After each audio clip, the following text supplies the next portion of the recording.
Okay, so we will start the second half in a few minutes. So there are two ways we can go from here. Either you don't ask questions and we'll be done in 15 minutes, or you ask questions and we'll take more time. So it's up to you. I mean, so you can ask questions. Please ask questions. Okay.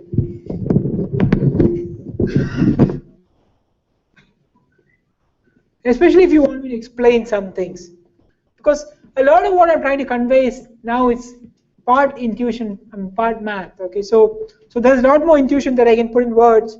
So if you ask me questions, then I can convey some of it. So it's not entirely clear that what I can put down.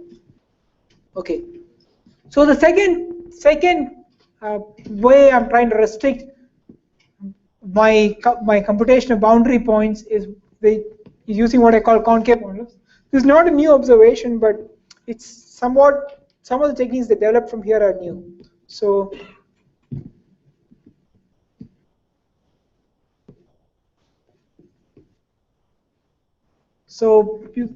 we're going to do this by using a broadcast channel, which is the BSC and the BEC. It's kind of simplest broadcast channel. I mean, which of different types of channels.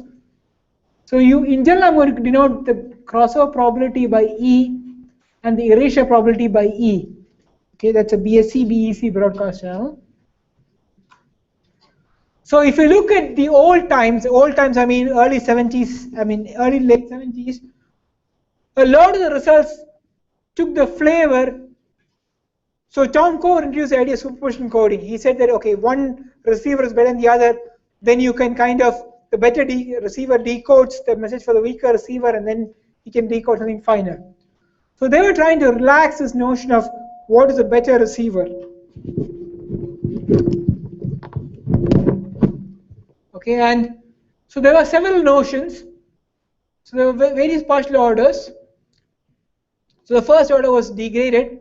It was introduced by Cover, and the optimality of superposition coding was proven. The capacity was established by Gallagher for discrete memoryless and Bergman for Gaussian. And in this theory of parameters, we can say that the BSC channel is a degraded version of the erasure channel if 0 less than E less than 2p. Okay, this is an infinite leaf characterization. So that means when parameters satisfy this, then you can see as degraded version. Then there is a weakening of this ordering by Kerner and Martin. They showed, which is called less noisy. Okay, let me see if I want to define less noisy. Less noisy. Okay, maybe I should, because I have time. Well, prehistoric means 40 years ago. Okay. So I divide. I mean, 40 years ago, then there was no work on this area for about 25 years. So there are two. So let me do this, okay? Okay,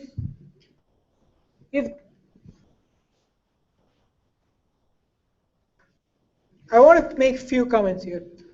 So these two definitions were introduced by Kerner and Martin in a paper around 1975. It's a paper that you will not find in the transactions. It's in a conference in Hungary, but it's a very beautiful paper because the reason is the following. I'll tell you why.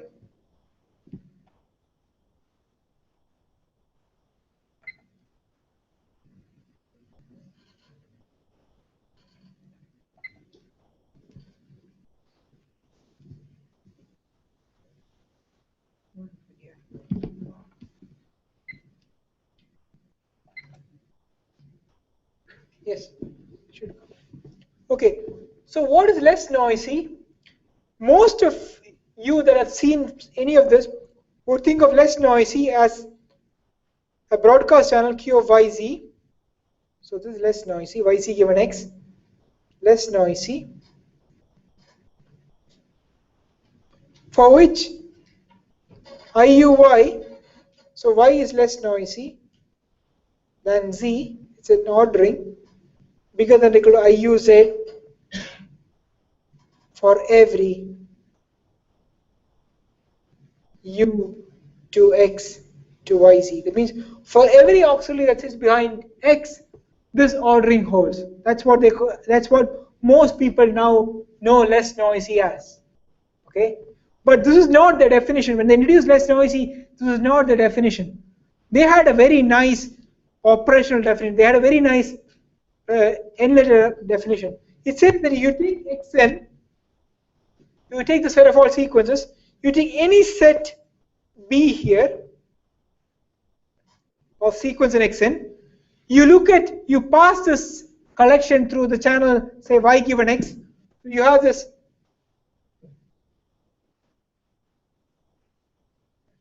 So this is in the space yn,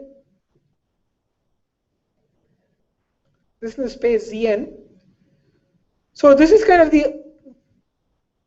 this what they call the image of B under channel y. What does it mean? It means that these are a set of sequences in yn that, so if I transmit any sequence in xn, I'll obtain a sequence in this with high probability. So they need an image that means the smallest collection so that I have this property. Okay.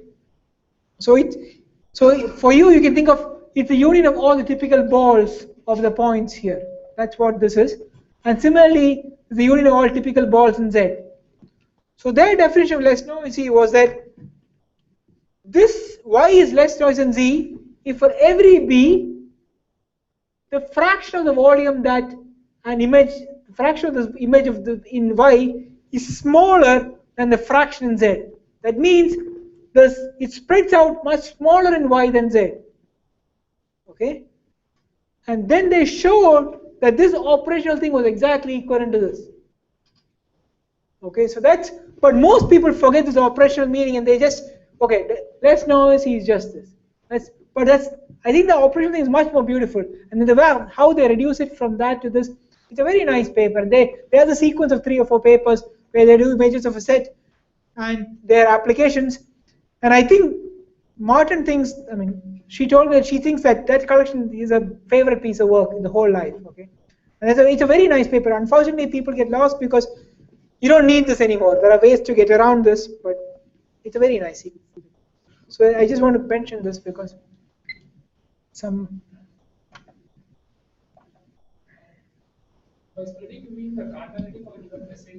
So it's okay. Good question. Is a cardinality divided by 2 power nature y? Because 2 power nature y is the number of typical y sequences, so it's a fraction of the volume. Okay. That's smaller at y. That means you occupy a smaller. So it occupies a smaller fraction in y than in z, which means that your uncertainty in y is smaller than the uncertainty in z.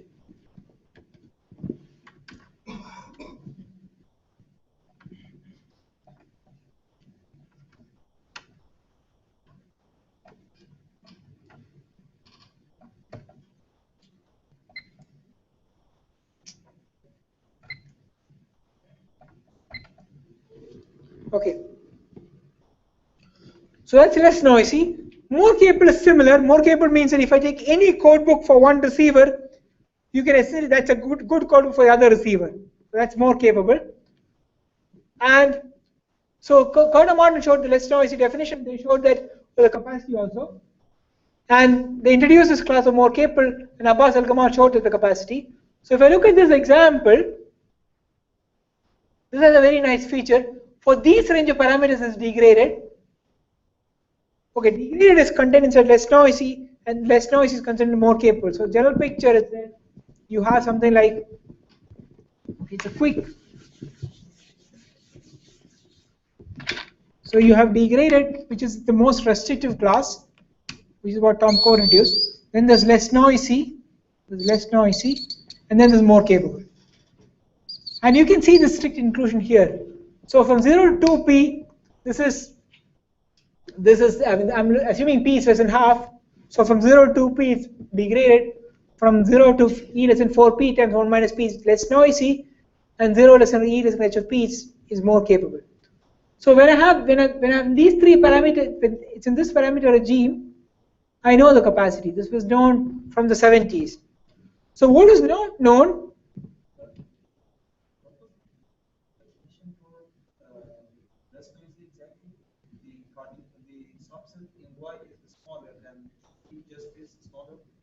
Has a smaller fraction of volume.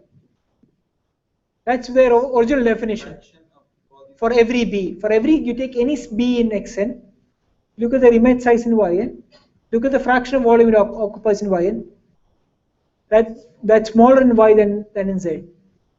Okay, so it spreads out as a smaller fraction for every set.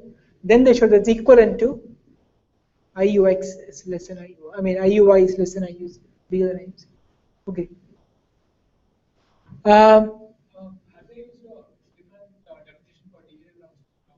No, degraded they didn't change. Degraded?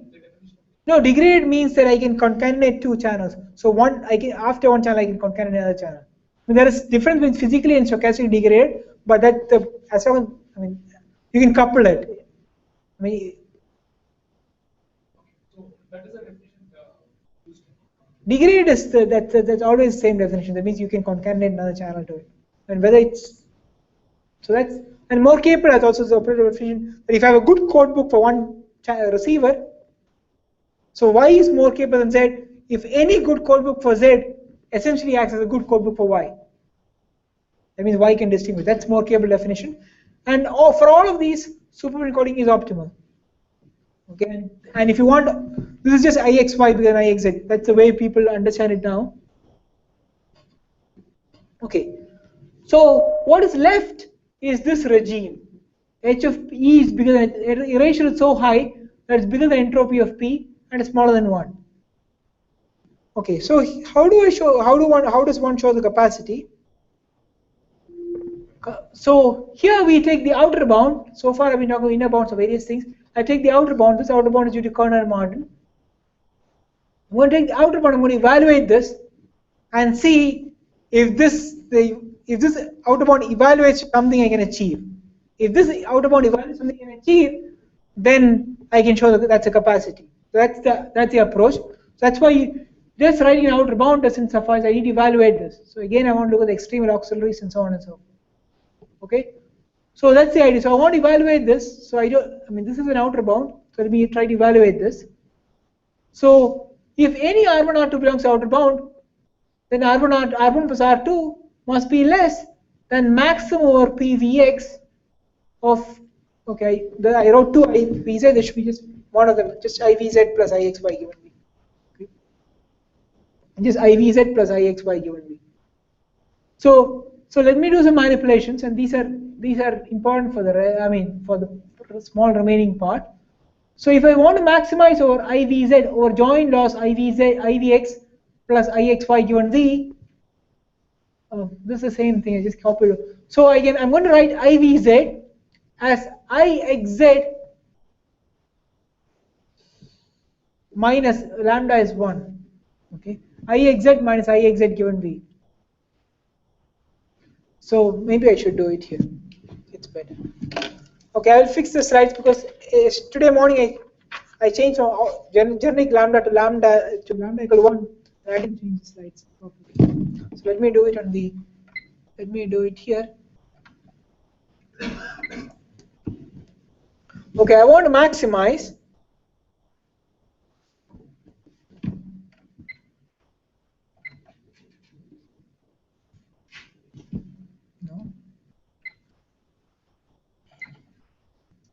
Yes, I want to maximize.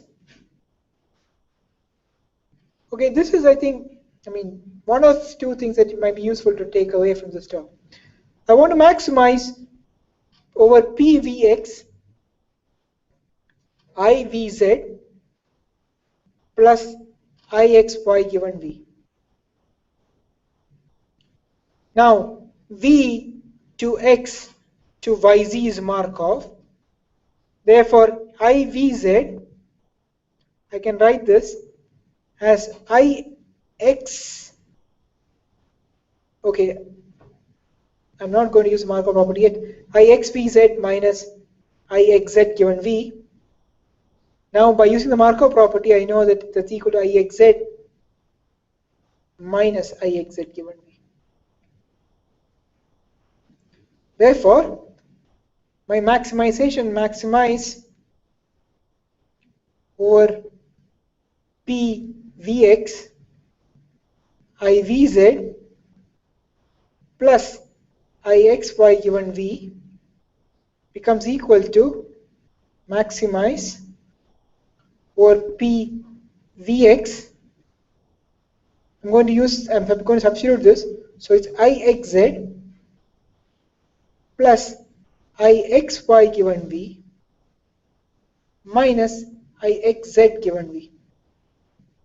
Okay.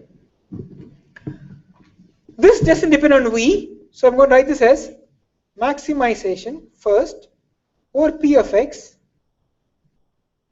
of Ixz plus maximization of, I'm fixing x, when I'm going to maximize the V condition on x, Ixy given V minus Ixz given V. Okay, I'm going to split this into two iterated maximization because the first one doesn't depend on x, and once I fix this, I'm going to maximize over Ixy given V minus Ixz given. Okay, and if you want to compute the sum rate, if I want to compute a weighted sum rate, it's similar. If you want to compute sum rate, I'm only interested in this V, right? Because I'm only interested in these V's, because I'm computing the sum rate or an outer bound to sum rate.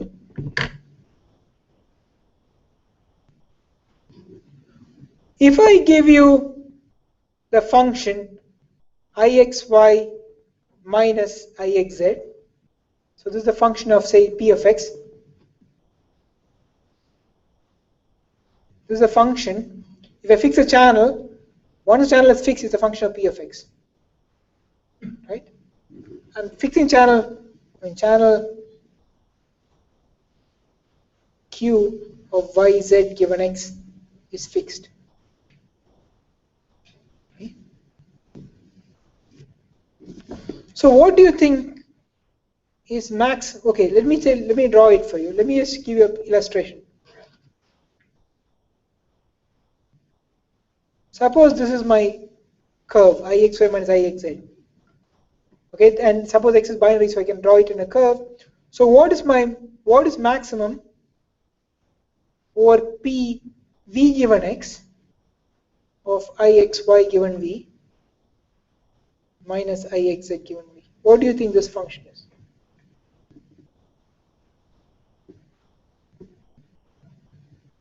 This is the best convex combination of the points of this function, right? So what is this? This is really what is known as the upper concave envelope, which is the smallest concave function. This is the answer. So maybe I should use a different colored pen. The answer is the green thing. It's a green curve. It is the smallest concave function that dominates Ixy minus Ixz. So this is the upper concave envelope. That's what I use. So the upper concave envelope. Upper concave envelope of Ixy minus Ixz. Oh, so that's my. So what this auxiliary is trying to do. So if I look at here, what this auxiliary is trying to do. What the maximal auxiliary is trying to do or extremal auxiliary is trying to do is nothing but compute the upper concave envelope. Okay, so if somebody gave the upper concave envelope, you wouldn't need the auxiliary, or the only auxiliaries that matter to you, or the extremal auxiliaries are only those that lead to the upper concave envelope. So that means I don't care about this auxiliary, this corresponding auxiliary. I don't care about these auxiliaries. They don't give me the upper concave envelope. Okay. So that's the first observation. So let me go back. I'm sorry for the error in the slide. I mean, like the lambda in the slides because of a leftover typo. Okay, so that's the upper concave envelope. The smallest concave function satisfying g of x bigger than or equal to f of x for every x, and you're evaluating at that particular point. So then this expression becomes maximum over all p of x Ixz plus the upper concave envelope. So now it's just like capacity, point-to-point capacity, right? You have an expression of p of x, I maximize over that p of x. Okay, this is a concave, this concave is a concave expression, I want to maximize it. Okay, now how do I compute the upper concave envelope? So here's the picture, but you can prove it. maybe it's an exercise for you. So here I'm computing Ixy minus Ixz. So x to y is BSC with parameter 0.1. What is the capacity of such channel roughly? What is the capacity when P is 0.1? What is binary entropy of 0.1?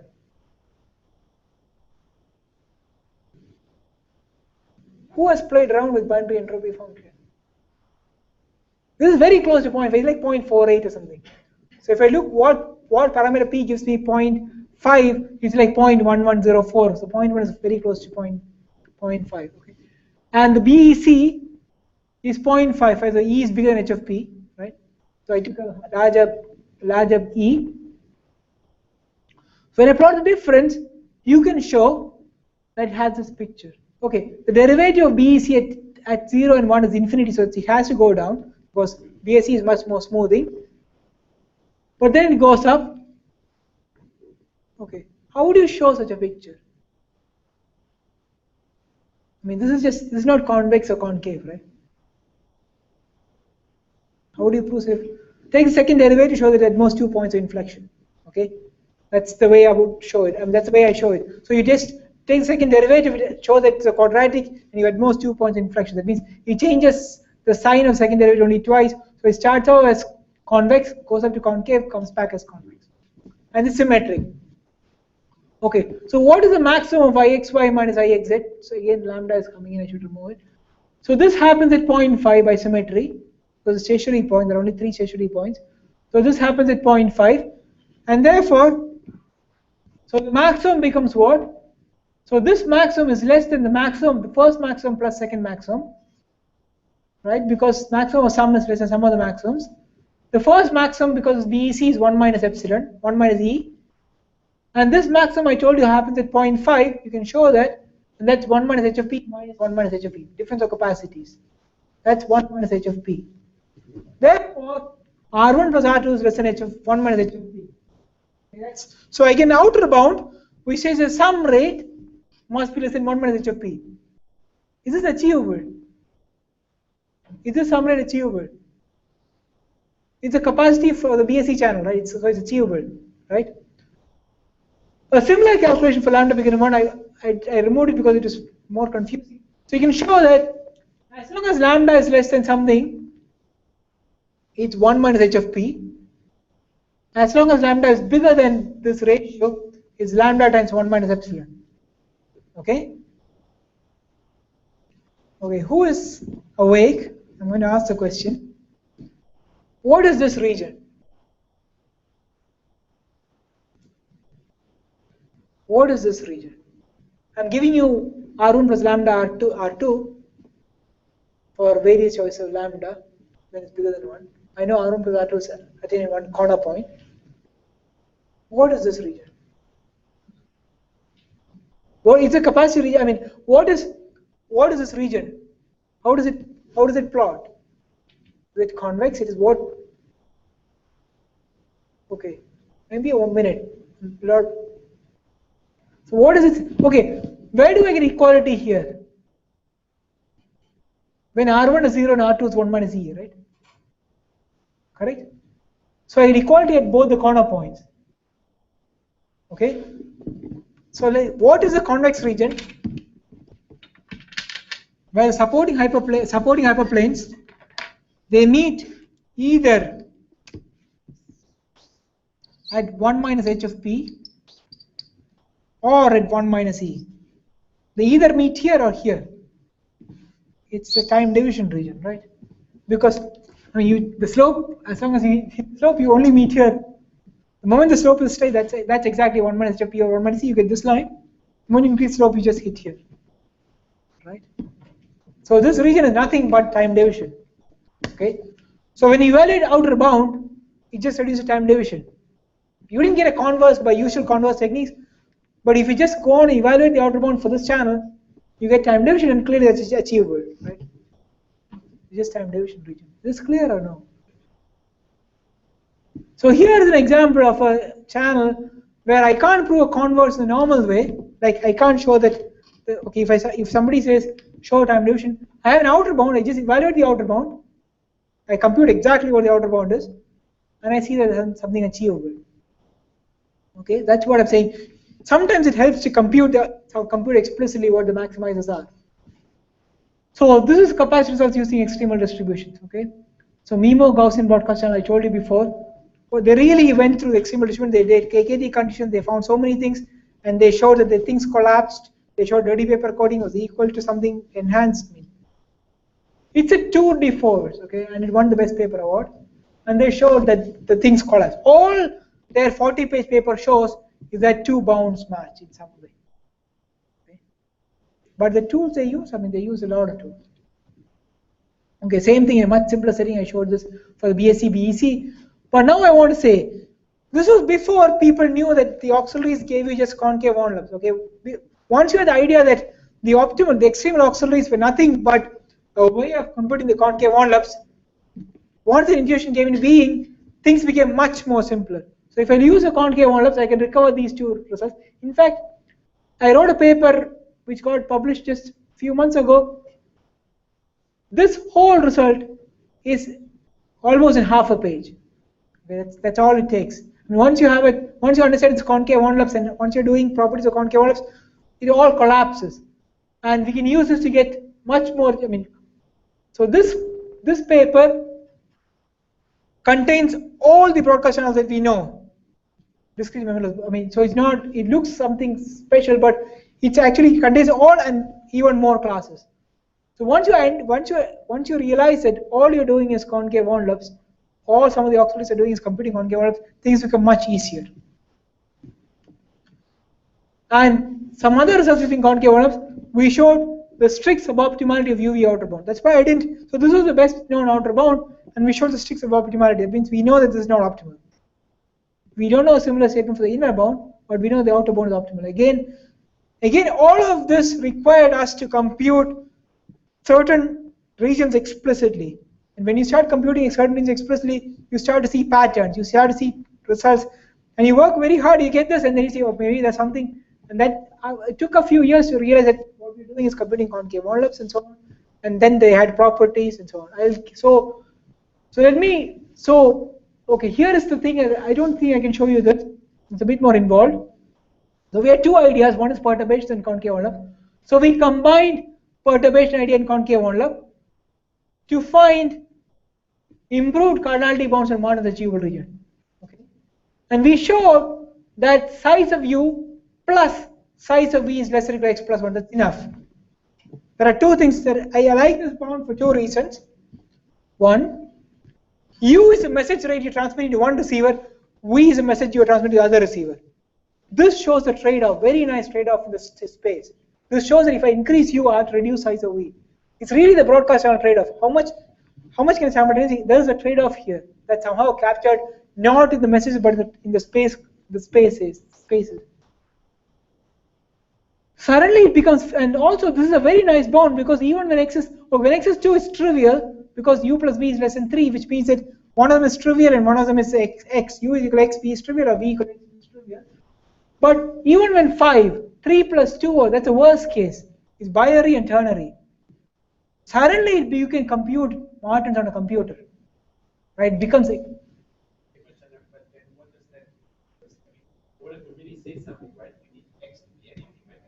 yes, so we can try to check even for binary. Right? Even when a Q is binary, we can check whether this is true. Yeah, but it doesn't mean that we get capacity of binary. Okay, you understand? But at least we can check. Okay. Well, thank you. You reminded me of something. You need to come back. Okay. So this is something I again try to say, right? So this is something I want to say that if you check something and something seems to be whole binary, either it's a coincidence, right? For randomly chosen binary that things hold, or there's something more to it, right? Let me come back to. So this is a question Rudy asked me in the break. So before I go to part 3, okay. So we have more evidence, okay, but there is some more evidence which suggests maybe Martin may be optimal, okay, because some of this can't be coincidence. That you really cannot have things binary. I'll show you much more concrete conjectures which prove the optimality. So before I go here, I want to tell you something. So I've been telling you the 1 to 2 letter. So let me show you an example of things that work, things doesn't work. let's go back to MAC. Okay, MAC is a thing that most of us understand well. Multiple access channel. Okay, let's go back here. Okay, suppose I tell you, here's an achievable region for MAC. R1 less than Ix1y. R2 is less than Ix2y. The achievable overall P1 of x1 times P2 of x2. So the decoding is very simple. You just treat the other thing as noise and you just decode. This region also has a property that the n letter, Rudy, this is what you asked. The n letter of this region goes to capacity. Okay? But this is not the capacity. Capacity of MAC we know. This is not the capacity, right? So there must be a channel for which the one letter is strictly smaller than two letter. Okay? Clear? Is this clear? The n letter goes to capacity. So you take this channel, you take y is equal to x1 plus x2. x1 is binary, 0, 1. I mean x1, the space of x1 and x2 is same. They're both binary. And y is 0, 1, 2, right? I'm taking the sum. So here, if you look at the sum rate, the single letter, say one letter Q, I think it's like 1.04. Right? That's my. If I took the two letter, I take x11, x12. If the two letter normalized, 1.32 something. We normalized the three letter. 1.28 something. It decreases and goes up again, but yes, I mean, but you can, and the point I'm just saying is, when things are not capacity, there are other experiments too. You immediately find counter. You don't need to go to large spaces to find counter examples, at least empirically. And if you say that, okay, in theory, yes, in principle, I agree that, oh, for randomly chosen binary, it may be true for binary, maybe true for 1 to 2, but things may not work. Yes, in possibilities, but other cases when things don't work out, you get counterexamples very, very quickly. Okay, it's not, so there's something which I don't quite understand. Okay, so let me go. So this brings me to the last part of my talk, which has no results. I'm going to give you some intuition and open problems. Okay, so I thought that maybe so this gives you a bit. This is going to deal with things that I haven't spoken quite. Sorry, that screen is not working. So okay, let's see. Okay, this is. And you can also have similar statements for interference channels, and there's only two cases I know. Okay, for various. Okay, so here is some open problems. Okay, I'm giving you 3. The first 2 are not comparable. Okay, I don't know which is easier, but definitely the third one is harder. Okay, so here is open problem 1. You can take it back and think I don't care. Okay, so you consider a product broadcast channel. That means there's 2 non-interacting components: y1 z1 given x1 and y2 z2 given x2, with the first channel having binary input. Okay, the first parallel channel having binary input. And for any new less than or equal to 1, consider the following function. This is a function of the joint distribution x1, x2. So it's the upper concave envelope of the following expression. I get max PUV given x1, x2 of this expression. The question I'm asking is that, is it sufficient to consider U and V such that either U implies x1 or V implies x1? Okay, can we show that the extremal distributions of this problem have this property? Okay, that's my first open problem. So this is a question. Okay, you want to show whether the extremal distributions have this property, and if you do so, the result is that if you show this, then you just compute some capacity of any binary input broadcast channel, and we can show this for you can show this for some cases. Okay, so this is an extremal distribution. So if you can show that the maximum has this property, so this is just a statement probability, right? You just want to maximize this. Whether is it true that this holds? Okay. Yes, concave envelope is on joint distribution of x1, x2. Okay. So this is the first open. Okay, let's look at, so this is an extremal distribution, no problem. Let's look at second open problem. Again, look at a product broadcast channel. And look at any mu between 0 and 1. And look at any lambda bigger than or equal to 1. So we have y, z, and w. These are three outputs. Is it true that this inequality holds? This has nothing to do with any company. This is a math question. Okay. As a function of probability distributions, is it true that this inequality holds? Okay. If you can show this, so okay, this also we have tested. This also seems to hold. So, but if you can show it seems to hold by numerical simulation. If so, you just compute the capacity regions of a degraded Massachusetts problem, where existing techniques fail miserably. That means, so these are problems where you can't use any of the techniques. But if you show this, we get something which is nice because you're really inventing a new technique. And we can also show it's true if I said mu equals at the extreme points, when mu is 0 or mu equal 1, I can show that you can lose one of the receivers, you can show it's true.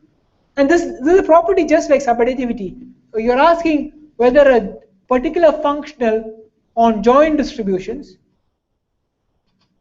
is less than their sum on the individual components, x1, this are function x1, this function x2.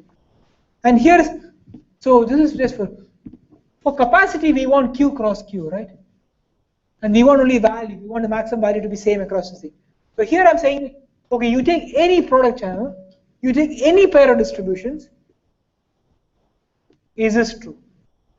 Okay, so it's much more stronger statement. We don't need it for capacity, but if it's true, it implies capacity, but much more stronger statement, right? Because, and this is why we can, when you simulate, when you look at numerical simulations, we're not comparing two values, we are comparing two functions.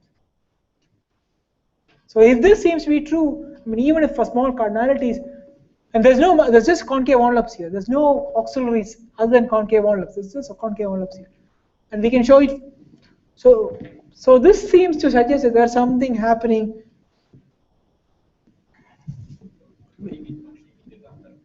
No, as a function of, so this is a functional on p of x1, x2, right? For every p of x1, x2, I get a value here, right? This is okay. This you take this okay. Inside thing is a function of p of x1, x2, right? I fix the channel, so the mutual information distribution, the input distribution, right? So this is a function of p of x1, x2. You take on that space, you take the upper concave envelope. That's again a function of p of x1, x2, right? That function is dominated by some of the functions in the first coordinate plus second coordinate as a function of, it's a function thing, not a value. For capacity, we only want values. We want the maximum values less than maximum values. That's all we need for capacities. But here I'm saying something much stronger and much more, and I don't need Q cross Q. I'm even claiming that it's Q1 cross Q2. You can take any product channel, right? So it seems that something, and there's a similar statement for it. I mean, it seems that something more general is happening here, okay, which we don't have a control of. That's why I'm saying when you get its evidence, it's not evidence of something very peculiar. You take hard to get one point, you get so many things at one time.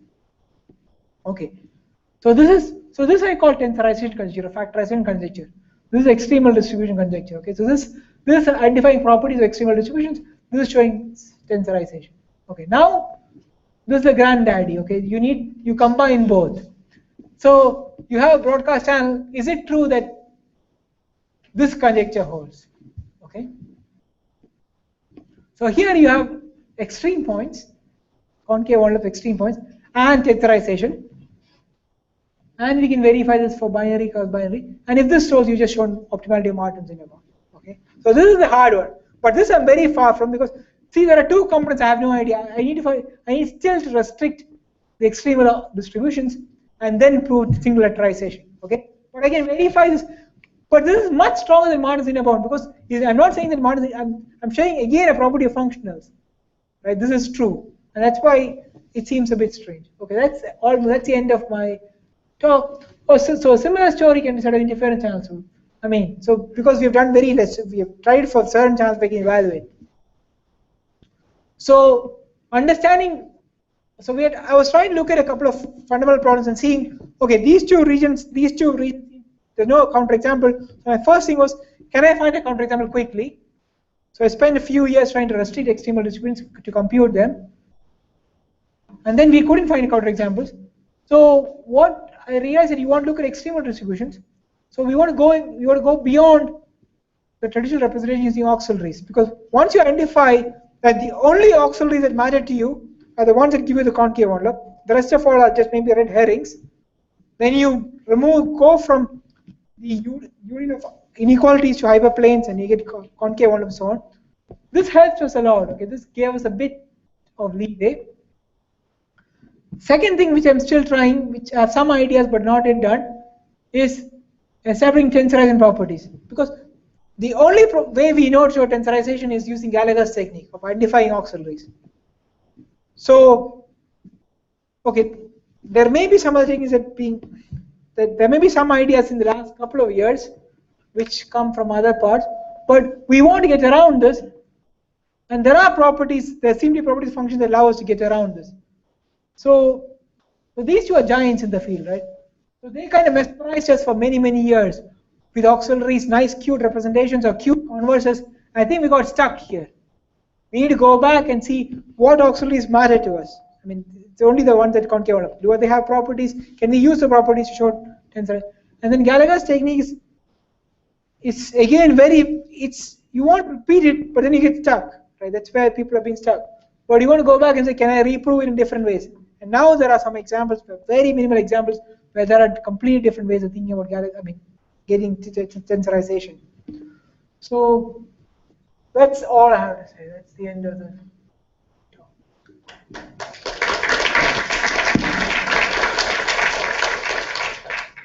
Question?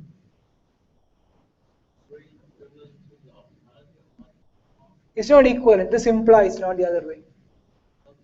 Yes, this is much stronger. Right? This is a property of functionals, and Martin said about it just saying, well, so because it's much stronger, it's easier to refute also, right? I mean, it's very easy to refute, right? You can refute this much easier than you can refute Martin's inner product.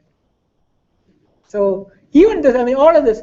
So there's a whole. I can give you like at least 10 or 15 problems of this kind where we can see that such properties hold. So this is a pure math question. This is just a pure math question. I have a Markov chain. I have this function. I take the concave envelope. Does it have this property?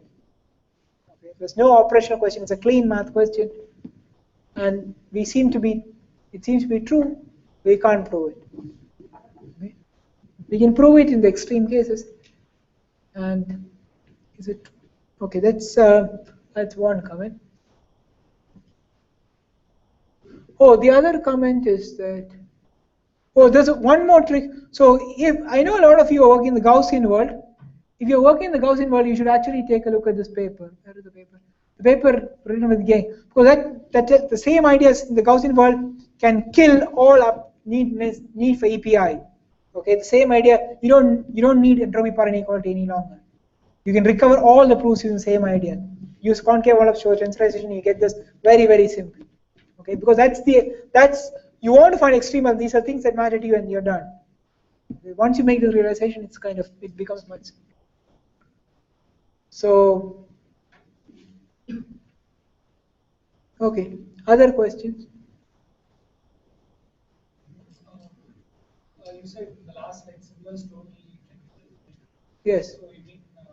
There are similar functions that tensorize, that factorize, or whatever, the two-letter thing. And we tried to study the optimality Han-Kobayashi. Han-Kobayashi is much messier because it's 7 equations. Okay. We could show some. We had the paper in this ISIT where we show the optimality for some class. Okay. And some class which could not show by traditional techniques, right? Some class beyond what we could show. So we defined some class and we showed some optimality for this class, and that's motivated by some of these, right? So that's a different talk. I mean, okay. So the first thing for any of this is to find some examples where you can evaluate this, right? And that's what we did. We found an example that for some subset of that we could show the optimality, but not for the entire regime. It's still not completely done. So yes, and we also have So more, we are doing this. I mean, Lingsha and so there are my students who are trying to do some simulation of this, and Baba. So first he showed me, like a few weeks ago, he told me that this didn't hold. Then I asked him, oh, then I have to change my story. Then he checked the simulation to hell. So the story still holds. I mean, yeah. So this is all functional properties, and yeah, that's all. Other questions? Any other questions? So these slides are on the web. So all of it on the web. So you are free to work on the problems. I don't claim any copyright to it.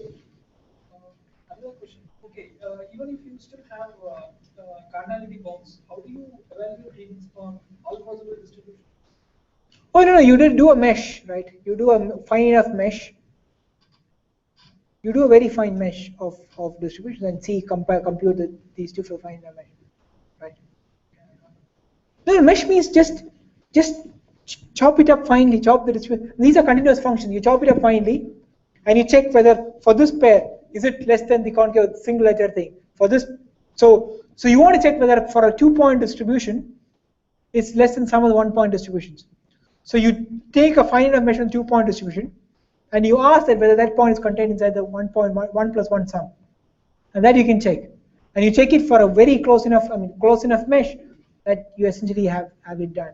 So continuous and bounded, right? Like there are no singularities. yeah. I mean, these are very well behaved functions. I mean, they are continuous bounded. I mean, they are bounded. They're very well behaved functions because they're binary alphabet. They're bounded by 1. I mean, it's not a bound. It's not the issue.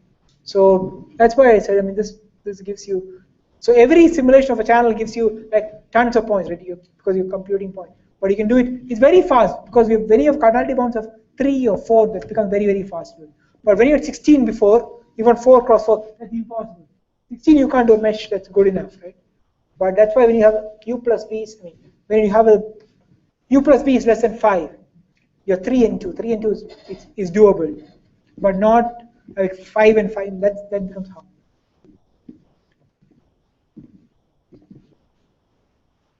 Any other questions or comments?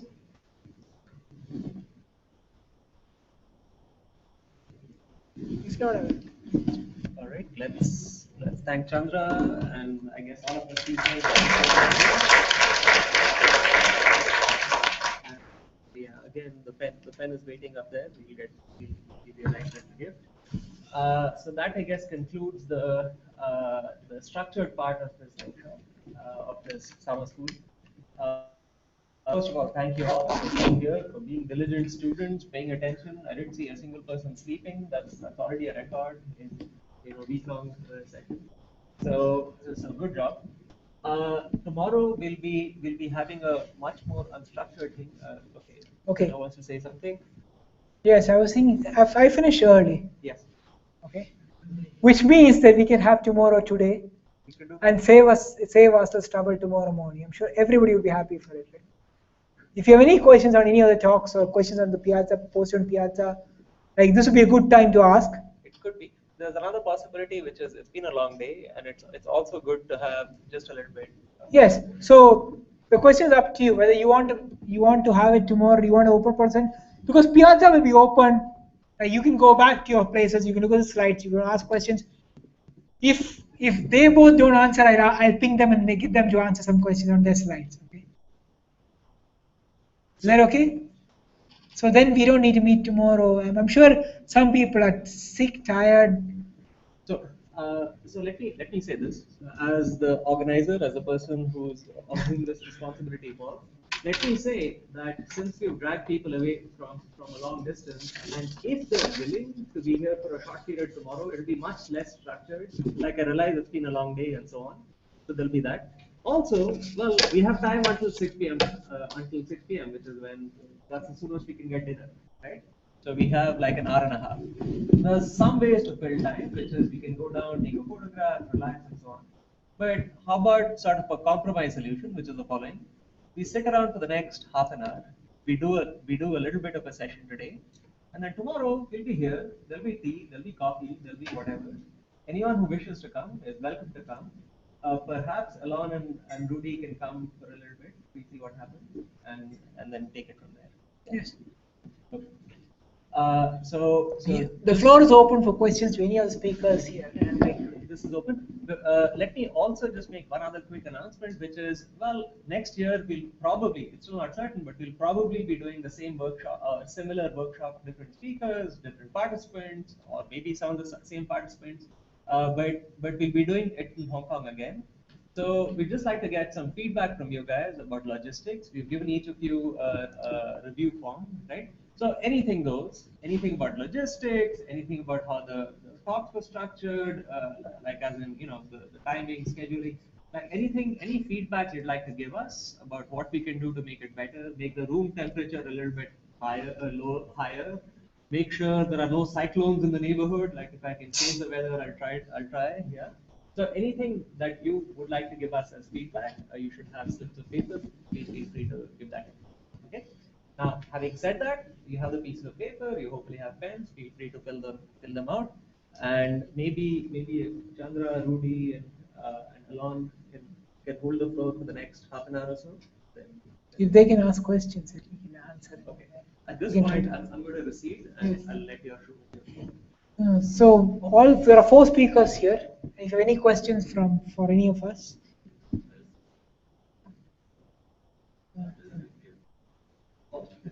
Right, all right. I think the Kodak movement is that I hand the gift over to you, and photographs are taken and all of that. So. Right.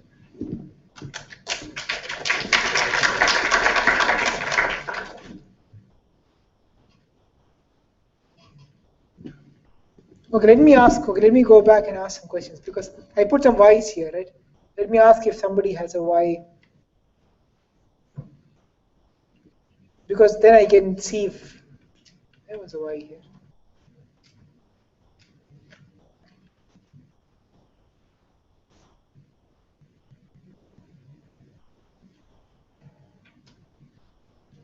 This is a why, okay?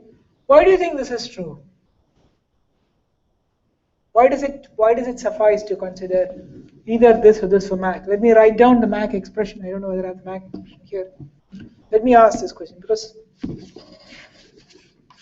this is the expression I have. I can't do both of them. So let me try to write the board. I mean, this is because something is skipped over, right? I mean,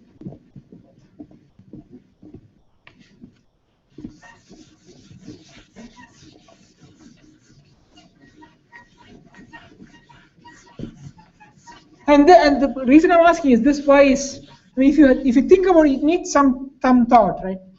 So the region is R1 is less than Ix1 y given x2 q. That's the Mac capacity. R2 is less than Ix2 y given x1 q, and R1 plus R2 is less than Ix1 x2 y given q. And this is supposed to be things that people know. So why is it enough to either fix these two or these two? You cannot see it? Okay, so let's put the light up here.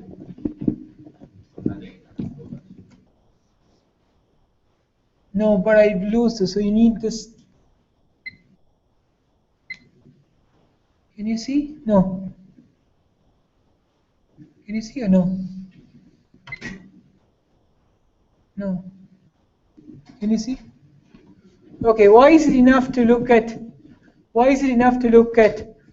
this two, I mean fixing these two, or fixing these two for a boundary point? It's okay, if you look at this, these are numbers, right? These are 3 different numbers, correct? What can I say about these 2 numbers? Is this plus this bigger than this? Right? Why? Because x1, x2 are conditionally given a q, right? So the region will look like something like this, right? So for any boundary point, it's either that, so any non-trivial boundary point which is here, right? Any non-trivial boundary point which is here is either that this is tight and this is tight, or this is tight, this is tight and this is tight, right? Because these two cannot be, these two are tight, this will be even smaller, right? This two, it cannot be these two are tight and this is loose, because this plus this is bigger than this, correct? So that's the first thing. So what am I doing? So we observe that either these two are tight or these two are tight. Okay. Now I'm going to find a Q prime which keeps these values. Okay. Suppose these two are tight. I keep these two values. I don't know what this value becomes because this I'm not preserving. This value might become something else. But can it be that this becomes biting now because I'm changing this? Can it be that this becomes biting? I'm preserving, say, B and C. Okay. Can it be that it, say, A prime becomes biting? That means A prime plus B is less than C. It cannot be because it's because a new distribution. I have a new distribution which gives me A prime is I x1 prime, Y prime given x2 prime, Q prime, right? And this is Ix, the same I, the other one. So A prime plus B is also less than C, right? Is bigger than C, right? So I don't need to preserve this quantity because whatever distribution I choose, this plus this is bigger than this. Therefore, if these two are biting originally, this will not biting, even in the new thing, right? That's the reason why I don't need this. So you need to be careful of beta biting and non-biting. This becomes hard. This is very easy for Mac channel because it's just two constraints. But he has worked through interference channels, and he can promise that it takes a few hours to do it, right? And a few pages of things to do it that you can get to file, right? So I mean, you need to see which bites and which doesn't bite, how many of them. So it's not. So there is, and these are important because you're simulating this. So this is not easy, but you need to think of this a bit. So okay, that's just one thing. That's one of the whys. And the other why I explained to Rudy quickly, but this, why is this true? Is it clear? Why can I find, if I have two additional degrees of freedom, why can I find Wi, Ei to be 0 and Wi to be 0? Huh? No, it's not null space, non-trivial, right? You need something more than that, right? Right, because, see, if I take, so I have d plus 2 vectors, E1, say, let's take d plus 2 vectors. So these are vectors, right? So let me take E1 up to ED plus 1. There are d plus 1 vectors in d dimensional space, so this must have some combination that is non-zero. So this must have some, say, alpha I, Ei being equal to 0, I equal to 1 to d plus 1, and not all of them 0, right? Let me assume that alpha 1 is not equal to 0, okay? Let me also assume that summation over I equal to 1 to d plus 1, alpha I is not 0. Why? Why can I assume this? If it's 0, we are done, exactly. Right? If it's 0, we are done, so we can assume it's not 0. So now I drop alpha 1, I take beta 1, right? I take E2 up to ED plus 2, and there is say k equal to 2 to d plus 2, beta k ek 0, and not all betas are 0. And again, we can assume that summation k equal to 2 to d plus 2, beta k is not 0, right? Because if it's 0, then we are done. So we can assume this is not 0. So now we can take this minus, say, gamma times this, right?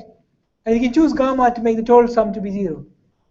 That's exactly what we're doing. So you can take, so Wi is some, say, alpha I plus, say, gamma beta k. You put alpha d plus 2 to be 0, and you put beta 1 to be 0 to make it, and you take this Wi. You can choose gamma large enough to make the sum 0, right? Is this clear or not? No. Huh?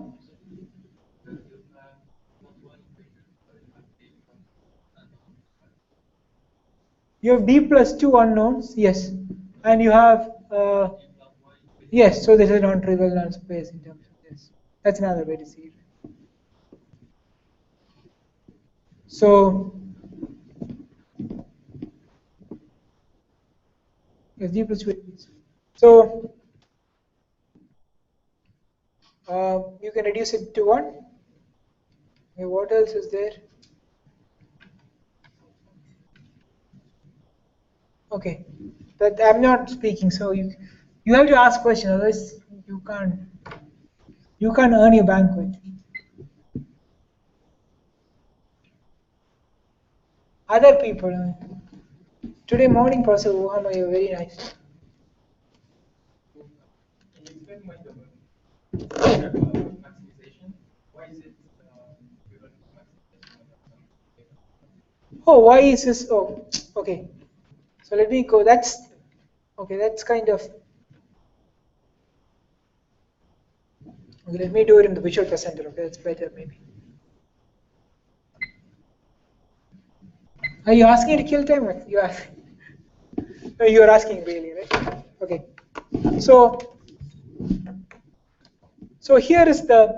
Suppose I want to maximize. So let's take this example. Okay. Let's take IXY. I want to maximize or PV given X, IXY given V minus IXZ given V. Okay. What is this? This is equal to summation or I is equal to 1 to say size of V, probability of V equal to I, right? Of IXY given V equal to I minus IXZ given V equal to I, right? I mean maximum, right? So what is this? This is the best maximal convex combination of points of, if I have a curve like this, it is a maximal convex combination of points of this curve. So what is the distribution? So if I average over the distribution P of V equal I, if I take the P of X given V equal I, what do I get? I get P of X, right? So the average of the, so I'm taking some points here, okay? The average of the points is my underlying P of X, correct? And I'm taking the best convex combination of the values here. That's what this computation is doing. I'm taking the best convex combination of the points on this curve, subject to the fact that the convex combination of the points itself is underlying the fixed point. Is it clear or not?